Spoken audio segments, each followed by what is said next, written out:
अस्सलामुअलैकुम, आप देख रहे हैं समा। मैं हूं सैयद फवाज ज़ैदी और मैं हूं सिद्रा मीर। बुलेटिन का आगाज करते हैं बड़ी खबर से। लंदन की हवा बहुत खाली, अब वापसी का टिकट कटवाना होगा। नून लीग के कायद नवाज शरीफ के गिर्द घेरा तंग होने लगा। इस्लामाबाद हाई कोर्ट के हुक्म पर दफ्तर खारजा ने नवाज शरीफ के वारंट गिरफ्तारी बरतानिया में पाकिस्तानी हाई कमीशन को भिजवा दिए। तर्जुमान दफ्तर खारजा का कहना है कि वारंट कल ही भिजवा दिए थे। हाई कमीशन जैसे ही पेशरफ्त से आगाह करेगा अदालत को बता देंगे। इस्लामाबाद हाई कोर्ट ने गुज़श्ता रोज ही लीगी कायद के वारंट गिरफ्तारी पर सेक्रेटरी खारजा को तामील का हुक्म दिया था। नून लीग के कायद मियां मोहम्मद नवाज शरीफ के गिर्द घेरा तंग होने लगा है। इस्लामाबाद हाई कोर्ट के हुक्म पर दफ्तर खारजा ने नवाज शरीफ के वारंट गिरफ्तारी बरतानिया में पाकिस्तानी हाई कमीशन को भिजवा दिए हैं। तर्जुमान दफ्तर खारजा का कहना है कि वारंट कल ही भिजवा दिए गए थे। हाई कमीशन जैसे ही पेशरफ्त से आगाह करेगा अदालत को बता दिया जाएगा। इस्लामाबाद हाई कोर्ट ने गुज़िश्ता रोज़ ही लीगी कायद के वारंट गिरफ्तारी पर सेक्रेटरी खारजा को तामील का हुक्म दिया था। बरतानिया में पाकिस्तानी हाई कमीशन को नवाज शरीफ के नाकाबिले ज़मानत वारंट गिरफ्तारी मौसूल हो गए हैं। इस वक्त मियां मोहम्मद नवाज शरीफ के कैंप में क्या सूरत हाल है, ये जान लेते हैं। लंदन में समा के ब्यूरो चीफ कौसर काज़मी हमारे साथ मौजूद हैं। कौसर साहब, बताइएगा नवाज शरीफ को वारंट किस तरह भेजे जा रहे हैं और नवाज शरीफ की तरफ से कानूनी जंग की क्या तैयारियां हैं? जी बिल्कुल, अल अज़ीज़िया और एवनफील्ड के हवाले से इस्लामाबाद हाई कोर्ट का एक बड़ा फैसला सामने आया, जिसके तहत साबिक़ वज़ीर आज़म मियां नवाज शरीफ के नाकाबिले ज़मानत वारंट गिरफ्तारी जारी हुए। जो ज़राए हैं हमारे पाकिस्तान हाई कमीशन लंदन में, उनके मुताबिक पाकिस्तानी सफारत खाने को वो वारंट मौसूल हो चुके हैं, जबकि सफारत खाना इस गौर फ़िक्र में है कि किस तरीके से ये शरीफ ख़ानदान को मौसूल कराए जाएँ, शख्सी तौर पर या बाई पोस्ट इनको रवाना किया जाए। हाई कमीशन के जो ज़राए हैं उनका ये मज़ीद कहना है कि हमें ये लग रहा है कि शायद शख्सी तौर पर मियां नवाज शरीफ का जो ख़ानदान है वो इन वारंट को मौसूल न करे, तो उम्मीद है कि इनको बाई पोस्ट रवाना किया जाएगा। जब शरीफ ख़ानदान के जो करीबी ज़राए हैं उनसे मेरा रब्ता हुआ तो उनके मुताबिक अभी तक पाकिस्तान हाई कमीशन से किसी ने उनसे कोई रब्ता नहीं किया।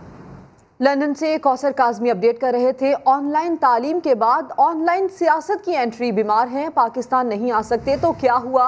बिलावल भुट्टो जरदारी ने मियां नवाज शरीफ को वीडियो लिंक के जरिए ऑपोजिशन की APC में शिरकत की दावत दे दी। मुसद्दिक मलिक कहते हैं कि नवाज शरीफ ने दावत कबूल कर ली है और APC से वर्चुअल खिताब करेंगे। मरियम नवाज ने जवाबी ट्वीट में बिलावल भुट्टो जरदारी से नेक तमन्नाओं का इजहार और दुआएं दी।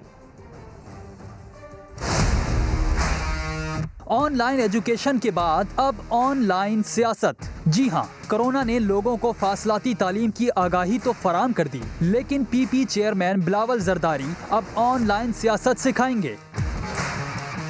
बिलावल ने नवाज शरीफ को लंदन फोन किया और खैरियत दरियाफ्त की, साथ ही बैरून मुल्क बैठकर पाकिस्तान में सियासत करने की राह भी सुझाई। ट्विटर पर लिखा, मियां साहब को वीडियो लिंक के जरिए APC में शिरकत की दावत दी है। इस दावत पर नून लीग की नायब सदर मरियम नवाज ने ट्वीट करके शुक्रिया अदा किया। वजीर आजम इमरान खान पहले ही कह चुके हैं कि ये बाहर बैठकर पाकिस्तान की सियासत पर असरअंदाज होते हैं। पीपल्स पार्टी का दावा है कि नवाज शरीफ ने APC में वर्चुअल शिरकत की दावत न सिर्फ कबूल कर ली है, बल्कि वो वीडियो लिंक के जरिए खिताब भी करेंगे। बिलावल भुट्टो जरदारी साहब ने कांटेक्ट किया है मियां नवाज शरीफ साहब को इंग्लिस्तान में और उनको दरख्वास्त की है कि वो APC में शिरकत करें, और उन्होंने वो कहा है कि ज़रूर शिरकत करेंगे और खिताब भी फरमाएंगे और पार्टिसिपेट भी करेंगे रिमोटली लंदन से। पीपल्स पार्टी के तहत इतवार को होने वाली कुल जमाती कॉन्फ्रेंस के 2 नकाती एजेंडे को हतमी शक्ल दे दी गई है।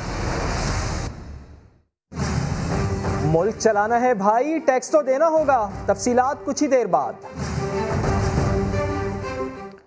2018 में टैक्स की अदायगी में शाहिद खाकान अब्बासी सबसे आगे 24 करोड़ रुपए से ज़ायद टैक्स अदा किया। FBR ने 2 साल की ताख़ीर के बाद टैक्स डायरेक्टरी जारी कर दी है। इमरान खान ने 2,82,000 रुपये भरे। जरताज गुल समेत 50 अरकान ने कोई टैक्स नहीं दिया। उस्मान बुज़दार गरीब तरीन जबकि जाम कमाल अमीर तरीन वज़ीर आला निकले। इस्लामाबाद से देखिए शकील अहमद की रिपोर्ट। कौन से अवामी नुमाइंदे ने कितना टैक्स अदा किया? FBR ने साल 2018 की टैक्स डायरेक्टरी जारी कर दी। अरकान पार्लियामेंट ने मजमूई तौर पर 88 करोड़ से जायद का टैक्स अदा किया। शाहिद खाकान अब्बासी 24 करोड़ 13 लाख रुपए के साथ सबसे नुमाया रहे। वफाकी वजीर फैसल वावडा और जरताज गुल समेत 50 अरकान ने कोई टैक्स जमा नहीं कराया। वजीर आजम इमरान खान ने 2,82,000, शहबाज शरीफ 97,30,000, आसिफ जरदारी 28,91,000, बिलावल भुट्टो 2,94,000, शेख रशीद 5,80,000, असद उमर ने 53,46,000, जबकि शिबली फराज ने 3,67,000 रुपए टैक्स दिया। शाह महमूद कुरैशी ने 1,83,000 रुपए, हमाद अजहर ने 22,000, परवेज इलाही ने 20,71,000, राना सनाउल्लाह 13,88,000, खुर्शीद शाह 3,05,000, मुशाहिदुल्लाह खान ने 3,16,000 अदा किए। सेनेटर्स में फरोग नसीब ने सबसे ज्यादा 3,51,00,000 रुपए टैक्स अदा किया। तलहा महमूद ने 2,92,00,000, ताज मोहम्मद आफरीदी ने 2,81,00,000 रुपए से ज्यादा टैक्स दिया। फैसल जावेद, शामीम अफरीदी, राशिद शफीक और आमिर कियानी ने कोई टैक्स अदा नहीं किया। वजीर आला बलूचिस्तान ने 48 लाख, वजीर आला सिंध मुराद अली शाह ने 10,22,000, वजीर आला KP महमूद खान ने 2,35,000 रुपए अदा किए, लेकिन उस्मान बुजदार का स्कोर 0 रहा। 14 अरकान ने 1,000 रुपए से भी कम टैक्स अदा किया। चौधरी खुश अख्तर सुबहानी ने सिर्फ 33 रुपए टैक्स अदा किया। शकील अहमद, समा, इस्लामाबाद। और इमरान खान के वसीम अकरम प्लस सादा ही नहीं गरीब भी हैं। वज़ीर आला पंजाब उस्मान बुज़दार ने 2018 में 1 पाई टैक्स न दी। मुखालिफिन पर गरजने बरसने वाले फैसल वावडा, फैसल जावेद और जरताज गुल समेत कई अरकान भी टैक्स देने के मामले में 0 हैं। इमरान खान की टीम का कौन सा खिलाड़ी कितना टैक्स देता है, जानते हैं शकील अहमद की रिपोर्ट में। सरदार उस्मान को पंजाब का वज़ीर आला नॉमिनेट किया। जब मैंने देखा कि उस्मान बुज़दार किस इलाके से आया, जिस इलाके में बिजली नहीं है, उसके घर में बिजली नहीं है, ये चीफ मिनिस्टर सादा आदमी है। उस्मान बुज़दार ने वजीर आज़म इमरान खान का दावा सच कर दिखाया। बेचारे वजीर आला पंजाब सिर्फ सादा ही नहीं, गरीब भी इतने कि 2018 में कोई टैक्स ही नहीं दिया। FBR की टैक्स डायरेक्टरी में उस्मान बुज़दार वाहिद वजीर आला हैं जिनके नाम के सामने 0 लिखा है। टीम लीडर वजीर आज़म इमरान खान ने खुद 2,82,449 रुपए टैक्स अदा किया। वज़राए आला में से वजीर आला बलूचिस्तान जाम कमाल ने सबसे ज्यादा 48,08,948 रुपए टैक्स जमा कराया। वजीर आला KP महमूद खान ने 2,35,000 रुपए टैक्स दिया। तब्दीली सरकार में शामिल दीगर अहम सियासतदानों में से सेनेटर फरोग नसीम ने 3,51,35,000 रुपए टैक्स दिया। उमर अयूब खान ने 2,60,00,000, असद उमर ने 53,46,000, स्पीकर कौमी असम्बली असद कैसर ने 5,37,000 कौमी खजाने में जमा कराए। शिबली फराज ने 3,67,000, शाह महमूद कुरैशी ने 1,83,000 रुपए बतौर टैक्स दिया। हमाद अजहर ने 22,000 रुपए इनकम टैक्स दिया। तहम शराकतदारी पर चलने वाली उनकी कंपनी की तरफ से 5,94,00,000 टैक्स में भी उनका हिस्सा शामिल है। फवाद चौधरी ने 16,98,000, शेख रशीद ने 5,80,000 रुपए, अली जैदी ने 8,96,000 रुपए टैक्स दिया। मुराद सईद ने 3,74,000 रुपए टैक्स दिया, जबकि फैसल वावडा, फैसल जावेद और जरताज गुल समेत कई अरकान ने 1 पैसा तक टैक्स जमा नहीं कराया। शकील अहमद, समा, इस्लामाबाद। मुल्क चलाना है भाई, टैक्स तो देना होगा। मुशीर ख़जाना अब्दुल हफीज़ शेख कहते हैं कि टैक्स जमा ना किया तो बुनियादी ज़रूरियात पूरी नहीं कर सकेंगे। हमें साहिब हैसियत लोगों से टैक्स लेना है ताकि दुनिया के सामने कम से कम हाथ फैलाना पड़े। वो इस्लामाबाद में मीडिया से गुफ्तगू कर रहे थे। इंफ्रास्ट्रक्चर है, यानी रोड्स हैं, डैम्स हैं, ब्रिजेस हैं, ये सब चीज़ें उस वक्त हो सकती हैं जब हम अपने साहिब हैसियत लोगों से टैक्स कलेक्ट करें और दुनिया के सामने मांगने से कम जो है कोशिश करें। बिजनेस कम्युनिटी और हुकूमत को मिलकर चलना है। हम ऐसी पॉलिसीज़ बनाएंगे कि जिसमें बिजनेस कम्युनिटी के लिए आसानी हो, ताकि वो दुनिया की मार्केट्स में पाकिस्तानी चीज़ें भेज सकें और यहाँ पर जॉब क्रिएशन कर सकें। खबरों में आगे देखिए बेलगाम सेनेटर और सवालात का तसल्ली बख्श जवाब ना मिलने पर FBR ने सरीना ईसा को 3.5 करोड़ रुपए टैक्स अदा करने का हुक्म दे दिया।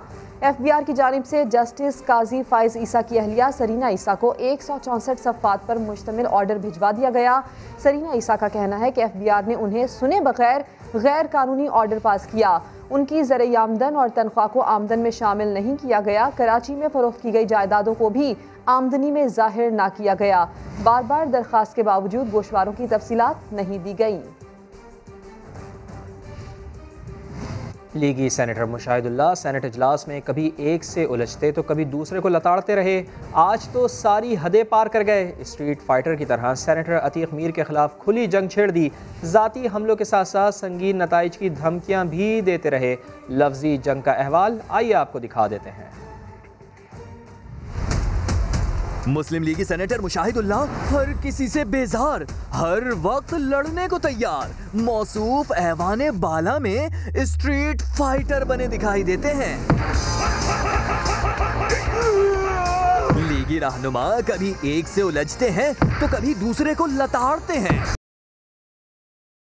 3 रोज पहले राउंड 1 में उन्होंने जबरदस्त लफ्जी हमले किए। वज़ीर आज़म का क्या काम होता है? मजाक उड़ाना। CCPO के साथ वो वजीर खड़ा कैसे हुआ उसके साथ जाकर? माफी क्या चीज होती है? आपके खिलाफ एक्शन होना चाहिए, ये इंसाफ है। आज का दिन तो उन्होंने फाइनल राउंड समझकर गुजारा। सेनेटर मियां अतीक से झड़प हुई तो मुशाहिदुल्लाह ने बाकायदा जंग छेड़ दी। बदमाश है ये, तो मैं उल्टा टांग दूंगा ये गाली। हमारा पूरा खानदान मुशाहिदुल्लाह खान साहब बोल ज्यादा बदमाश है। भी गुस्सा कम ना हुआ तो मुशाहिदुल्लाह ने MQM सेनेटर को खुला चैलेंज दे दिया। जैसे मैं पता है कितना मुशाहिदुल्लाह तशरीफ करेगा, मैं तेरा दांत तोड़ दूंगा। ठीक है नहीं मिलता हूँ तुझे, मैं मिलता हूँ तुझे। आखिरी गोला तो उन्होंने हरीफ पर शेर की सूरत में ऐसा दागा कि तोपें खामोश करा दी। शेख क्या है, एक पंगा है, इससे तो मर जाना ही चंगा है। तो हर वक्त रहते हैं तैयार, टारगेट करते हैं शिकार। सबसे खतरनाक है इनका रेडार। इतनी सुनाते हैं कि मुखालिफत करने वाले को हो जाए बुखार। जी हाँ, बात हो रही है सेनेटर मुशाहिदुल्लाह की। चलिए आपको भी दिखा देते हैं उनके टारगेटेड वॉर।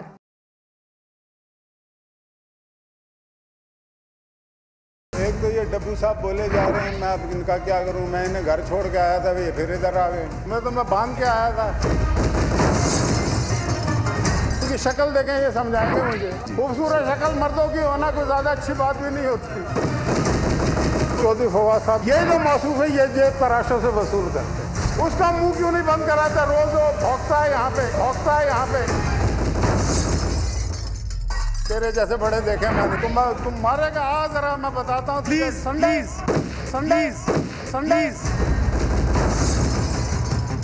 इतना मजा आता है जब मैं कोकीन की बात करता हूँ। ये साहब सोचते हैं कि आज शाम को जाकर वारदात डाल तो मैं उल्टा टांग दूंगा।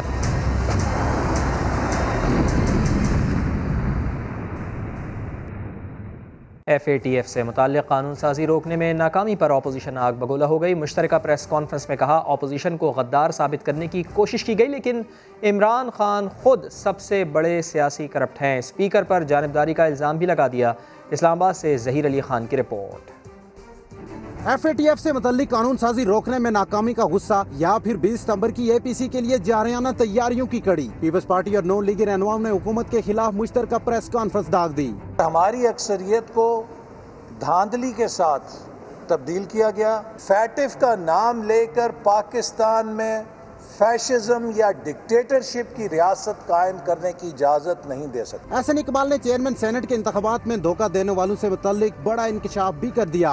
पार्टीज ने इन्वेस्टिगेट किया है, हमें मालूम है कि कौन लोग थे और उनके खिलाफ सबसे बड़ी कार्रवाई ये कि उन्हें आइंदा मुंतखब नहीं किया जाएगा। धोखा देने वालों का नाम बताने से लीगी रहनुमा का गुरेज, जबकि जियाली रहनुमा शहरी रहमान ने तब्दीली सरकार पर संगीन इल्जाम दर दिया। पार्लियामान की बत्तियों को, रोशनियों को गुल करने की साजिश में लगे हुए हैं। ये जमहूरियत को खत्म करने आए हैं। पीपल्स पार्टी ने 20 सितंबर की अपोजिशन APC में शिरकत की दावत देने का सिलसिला भी शुरू कर दिया है। मोटरवे ज्यादती वाक़े ने पाकिस्तानियों को परेशान कर दिया है। ख़वातीन को अपने तहफ़्फ़ुज़ की फिक्र सताने लगी, क्योंकि मोटरवे ज्यादती वाक़े के बाद गूगल सर्च इंजन पर जो नताइज सामने आए वो हैरान कुन हैं। 8 सितंबर को ये बदकिस्मत वाक़या पेश आया, जिसके बाद पाकिस्तानियों ने सबसे ज़्यादा रेप का लफ्ज़ गूगल पर सर्च किया। 8 सितंबर से पहले रेप का लफ्ज़ सर्च करने वालों की तादाद बहुत कम नज़र आ रही है, जबकि मोटरवे वाक़े के बाद 11 सितंबर तक रेप का लफ्ज़ सर्च करने वाले पाकिस्तानियों की तादाद गूगल ट्रेंड में टॉप पर थी। मोटरवे के बाद मुल्क भर में ज्यादती के दीगर वाकयात रिपोर्ट हुए और ये दीगर वाकयात सामने आने के बाद पाकिस्तानी मजीद घबराए। यकीनन खातून ने अपने दिफा के बारे में सोचा, इसीलिए 8 सितंबर के बाद लफ्ज़ सेल्फ डिफेंस सर्च करने वालों की तादाद अचानक से बढ़ गई और 12 सितंबर तक टॉप पर आ गई। इसी तरह वो आलात जो मज़ाहमत में काम आ सकते हैं, मसलन पेपर स्प्रे, तो गूगल बताता है कि उससे पेपर स्प्रे की मालूमात लेने वालों की तादाद 8 सितंबर के बाद बढ़ती है और 11 सितंबर तक गूगल ट्रेंड में टॉप पर आ जाती है। ये वो स्प्रे है जो ज़बरदस्ती करने वालों के खिलाफ बेहतर हथियार साबित होता है। इसी तरह से टीजर गन भी है जो कि 8 सितंबर से पहले सर्च करने वालों की तादाद 0 है, मगर 11 सितंबर तक टीजर गन के बारे में मालूमात लेने वालों की शरह टॉप पर पहुंच गई। अगर जराइम पर सजा ना मिले तो टीवी ड्रामों का क्या कसूर, 24 शख्सियात ने शेख रशीद के बयान को मुस्तरद कर दिया। अनवर मकसूद कहते हैं ड्रामे जिम्मेदारी नहीं लेकिन बेहतरी की गुंजाइश मौजूद है। रेहान अहमद की रिपोर्ट। ड्रामे ऐसे लग रहे हैं, स्टोरियाँ ऐसी बन रही हैं, तो मैं ये समझता हूँ ऐसी स्टोरियाँ और ऐसे फलसफे और ऐसे ड्रामे, इन पर पाबंदी होनी चाहिए जो इखलाक को गिरा कर पेश करते हैं। वजीर रेलवे शेख रशीद के बयान पर फनकार बरादरी नाराज हो गई। ड्रामों को जराइम में इजाफे की वजह करार देने का इल्जाम मुस्तरद कर दिया। मारूफ अदीब अनवर मकसूद ने तालीम और शऊर की कमी को जराइम में इजाफे की वजह करार दे दिया। इससे ताल्लुक नहीं, अगर तालीम याफ्ता लोग देखें ड्रामे, वो भूल जाते हैं कि ड्रामा क्या है। फिर भी जरा सा हमारे ड्रामों को बेहतर होना पड़ेगा। मॉडल सुनीता मार्शल का कहना था तरबियत का फुकदान ऐसे रवैयों को जन्म दे रहा है। बंद करना I seriously don't believe in that. उसके टाइमिंग्स चेंज करें और इस तरह के कंटेंट चलने से पहले ज़रूर पेरेंटल गाइडेंस का साइन लगाएं। अदीब हो या फनकार, सबका यही कहना है कानून पर अमल दरामद से ही जराइम पर काबू पाया जा सकता है। गलत काम करूं तो लोग मेरी गाड़ी को पत्थर मारें। वफाकी वज़ीर दाखिला एजाज अहमद शाह ने अवाम को अनोखी पेशकश कर दी है। कहते हैं कि मनी लॉन्ड्रिंग के खिलाफ कानून किसी खास तबके के लिए नहीं, पूरे मुल्क के लिए है।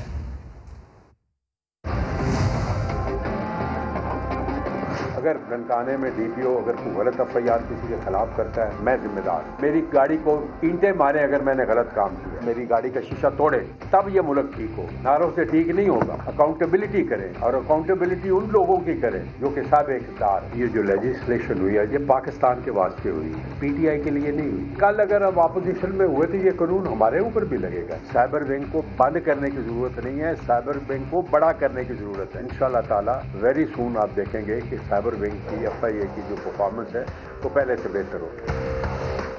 सिंध में कोरोना केसेस की तादाद एक बार फिर बढ़ने लगी है। तालीमी इदारे खोलने का दूसरा मरहला मौखर कर दिया गया है। 21 सितंबर से 6ठी, 7वीं और 8वीं जमातें खुलना थीं जो अब 28 सितंबर से खोली जाएंगी।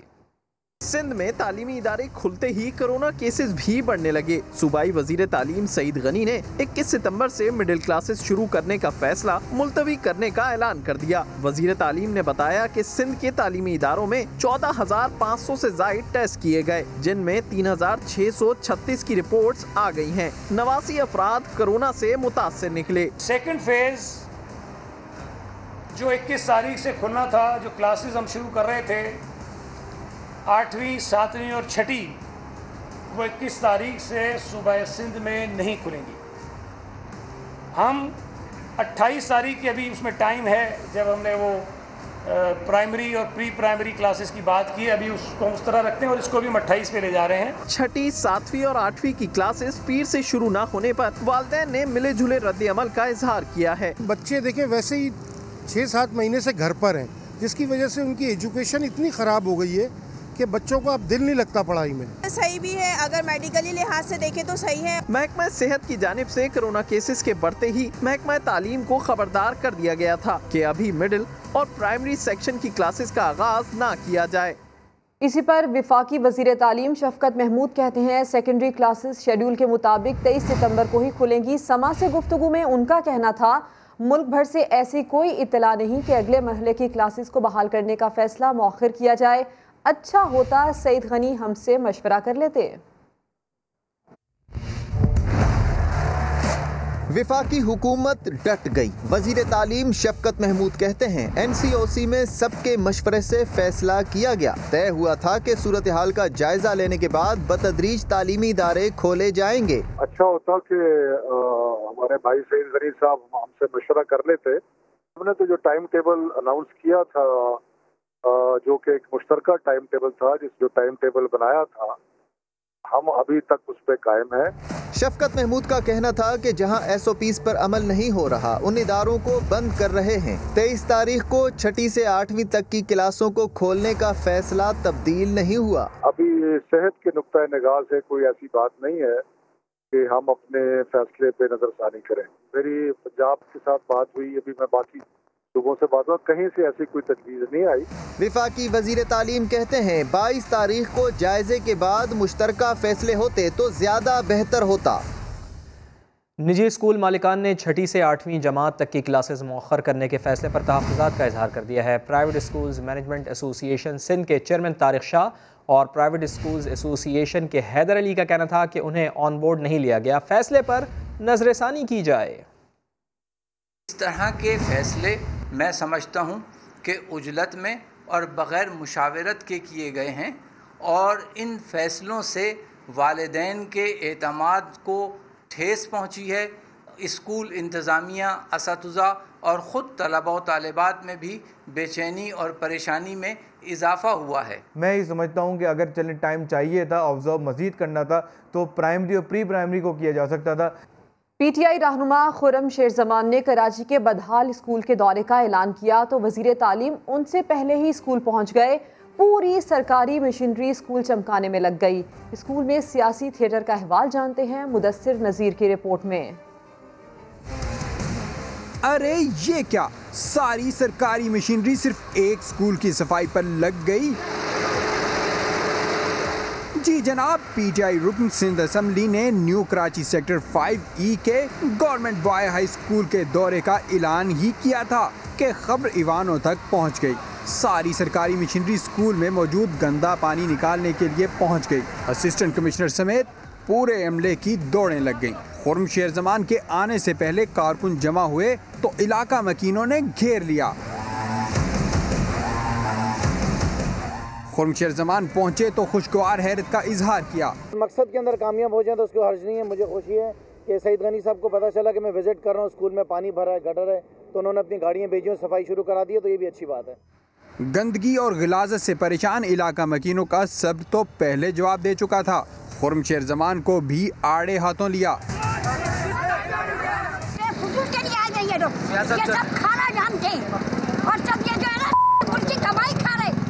शहरियों का कहना था कि यहाँ से किसी का जनाजा उठाना भी मुहाल है। हुक्मरान मसाइल का मुस्तकिल हल निकालें। कैमरामैन अली मुशर्रफ के साथ मुदस्सिर नज़ीर, समा, कराची। साबिक MD PSO शेख इमरान की गैर कानूनी तैनाती का रेफरेंस सिंध हाई कोर्ट ने शाहिद खाकान अब्बासी की जमानत में तौसीक कर दी। अदालत ने रिमार्क्स दिए, इस बात को मुस्तरद नहीं किया जा सकता कि रेफरेंस का मकसद जुबान बंद करवाना है। शाहिद खाकान की दरख्वास्त जमानत पर तहरीरी फैसला जारी कर दिया गया। फैसले के मुताबिक देखने में आया है कि शाहिद खाकान विफाकी हुकूमत पर खुल्लम खुला तनकीद करते हैं। उनके खिलाफ पहले भी रेफरेंस दायर है जिसमें वो 7 माह जेल में रह चुके हैं। इस बात को मुस्तरद नहीं किया जा सकता कि नैब ने सियासी दबाव में लाने के लिए रेफरेंस बनाया हो। अदालत ने तमाम मुल्जिमान की जमानत में तौसीक करते हुए नाम ECL में शामिल करने का हुक्म दिया है। साबिक़ सदर आसिफ अली जरदारी के खिलाफ 3 ज़िमनी रेफरेंस खारिज करने की दरखास्तों पर फैसला मौखर। एहतसाब अदालत महफूज फैसला अब 23 सितंबर को सुनाएगी। जाली अकाउंट्स के पार्क लेन, मेगा मनी लॉन्ड्रिंग और ठट्टा वाटर सप्लाई ज़िमनी रेफरेंस के खिलाफ दरखास्तों पर आज फैसला सुनाया जाना था। साबिक़ सदर आसिफ अली जरदारी ने दरखास्तों में मौक़िफ़ अपनाया है कि ज़िमनी रेफरेंस दायर करने की नैब कानून में कोई गुंजाइश नहीं। और शुगर स्कैंडल और मनी लॉन्ड्रिंग केस की तहकीकात के सिलसिले में तहरीक इंसाफ के रहनुमा अली तरीन FIA में पेश ना हुए। अली तरीन को तफ्तीश के लिए आज FIA लाहौर ऑफिस तलब किया गया था, लेकिन वो खुद पेश ना हुए। उनकी तरफ से वकील ने मुश्तरका तहकीकाती टीम को जवाब जमा करवा दिया, जिसमें कहा कि उनके वालिद जहांगीर तरीन तिब्बी मुआयने और टेस्ट के सिलसिले में इंग्लैंड में मौजूद हैं और उनकी देखभाल कर रहे हैं। लेकिन अली तरीन का ये भी कहना था कि वो इतने कम वक्त में तहकीकाती टीम के सामने पेश नहीं हो सकते और ना ही तलब किया गया रिकॉर्ड फराहम किया जा सकता है। उन्हें जवाब देने के लिए मुनासिब वक्त दिया जाए। FIA ने जहांगीर तरीन को भी इसी केस में हफ्ते को तलब कर रखा है।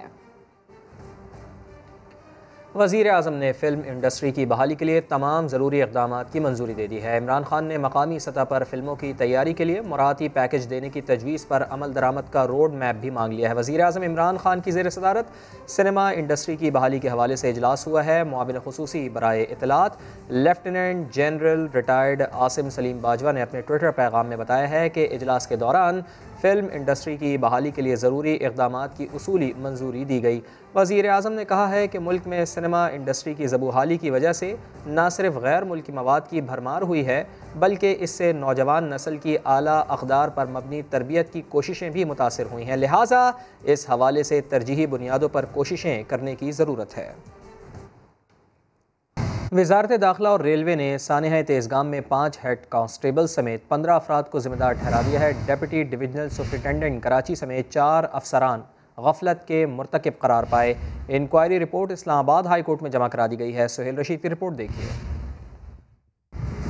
सानिया तेज़गाम एक्सप्रेस की इंक्वायरी मुकम्मल। वजारत दाखिला और रेलवे की रिपोर्ट इस्लामाबाद हाई कोर्ट में पेश। 15 अफराद हादसे के बराह रास्त जिम्मेदार करार। 5 हेड कांस्टेबल, 2 प्राइवेट वेटर और तबलीगी जमात का एक रुकन शामिल। Deputy divisional superintendent Karachi, divisional commercial officer SHO Hyderabad और खानपुर गफलत के मुर्तकिब पाए गए। रिजर्वेशन सुपरवाइजर कमर शाह पर बेजाब्तगी की जिम्मेदारी आयद।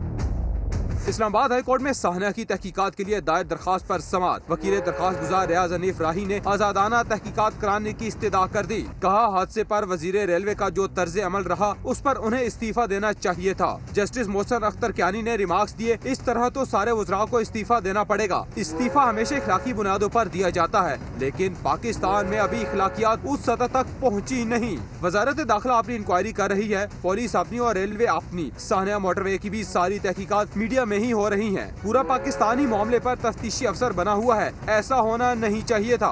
अदालत ने फ्रीकैन के दलाल मुकम्मल होने पर दरखास्त पर फैसला महफूज कर लिया। और मुल्क के मुख्तलिफ शहरों में गंदम की कीमतों में इजाफे के बाद आटा नायाब हो गया है। सूरत हाल के बाद चक्की मालिकान से लेकर खरीदार सभी परेशान हैं।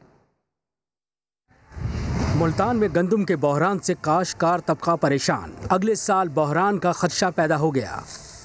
काश्तकारों का कहना है फीमन गंदम 1400 रुपए में खरीद कर मार्केट में 700 रुपए मुनाफे के साथ बेची जा रही है। हमसे तो गवर्नमेंट ने ले ली 1400 रुपए मन के हिसाब से और दफ़ा 144 लगा के किसी को स्टोर भी नहीं करने दी कि भाई कहीं ज़्यादा कीमत पे ये ना फ़रोख्त कर दें। और अब एक तो शार्टेज हो गई है बड़ी सख्त, दूसरा ये है कि बाहर से इंपोर्ट कर रही हैं। बाहर से जो इंपोर्ट हो रही है वो महंगे दामों है। चक्कियों को सरकारी कोटे पर गंदम ना मिलने पर फैसलाबाद में सस्ता आटा नायाब। आटे की फी किलो कीमत 75 रुपए तक पहुंच गई। गंदम 2300 रुपए मन मिल रही है। आटा नुकसान में कैसे बेचें? दुकानदारों ने शिकवा कर दिया। पेशावर में भी आटे की कीमत में मनमाना इजाफा। मार्केट में 1150 रुपए का थैला 1300 रुपए में फरोख्त होने लगा। डीलर्स का कहना है गंदम के बहरान ने महंगाई में इजाफा कर दिया। रेकोडिक मामले पर पाकिस्तान के लिए बड़ा रिलीफ। आलमी बैंक के सालिसी फोरम ने $6 अरब जुर्माने की अदायगी रोकने के लिए पाकिस्तान की इस्तदा मंजूर कर ली। जुल्करनैन इकबाल की रिपोर्ट देखिए। आलमी बैंक के international centre for settlement of investment disputes में पाकिस्तान के लिए बड़ा रिलीफ। रेकोडिक केस में ऑस्ट्रेलियाई कंपनी को $6 अरब जुर्माने की अदायगी के फैसले के खिलाफ जारी अबूरी हुक्म इम्तिना मुस्तकिल कर दिया गया। एक्सीट ट्रिब्यूनल ने जुलाई 2019 में ऑस्ट्रेलियाई कंपनी टीथियान के हक में फैसला दिया, जिसके तहत पाकिस्तान को $6 अरब जुर्माना अदा करने का हुक्म दिया गया था। 2019 में ही पाकिस्तान ने जुर्माना कलअदम करार देने की कानूनी कार्रवाई शुरू की तो पहले अबूरी हुक्म इम्तिना मिल गया, जिसे मुस्तकिल करने के लिए अप्रैल 2020 में वीडियो लिंक समाअत हुई और अब फैसला पाकिस्तान के हक में आ गया। रेकोडिक केस पर हतमी समाअत 2021 में होगी। Attorney general of Pakistan Khalid Javed ने अहम पेशरफ्त को पाकिस्तान की बड़ी कामयाबी करार दिया तो चेयरमैन सीपैक अथॉरिटी का भी ट्वीट पैगाम में खुशी का इजहार। कहा ट्रिब्यूनल ने पाकिस्तान को $6 अरब का जुर्माना अदा करने का हुक्म फिलहाल मुअत्तल कर दिया है। आसिम सलीम बाजवा के मुताबिक वजीर आजम ने बलोचिस्तान हुकूमत को कानकुनी के लिए ठोस इकदाम की हिदायत दे दी है और इन इस्लाहात से मुकामी सरमायाकारी और अफरादी कुव्वत को फरोग मिलेगा। तो क्या कोई कब्रिस्तान भी भला खूबसूरत होता है? आइए आज शायान सलीम आपको सिंध के एक अनोखे तफरीही मकाम की सैर करा रहे हैं।